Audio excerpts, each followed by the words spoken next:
পরের গানটি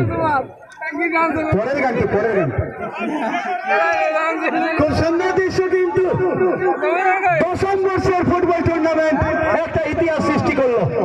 দশম বর্ষের ফুটবল টুর্নামেন্ট ভবানীপুর শুকুর হুতু বনগ্রাম ফুটবল গ্রাউন্ড কিন্তু একটা ইতিহাস সৃষ্টি করলো। দেশি বিদেশি সমাগম এবং নামি দামি কলকাতা মহামেডান জামশেদপুর এমসি আইসেলের খেলোয়াড় কলকাতা একাদশ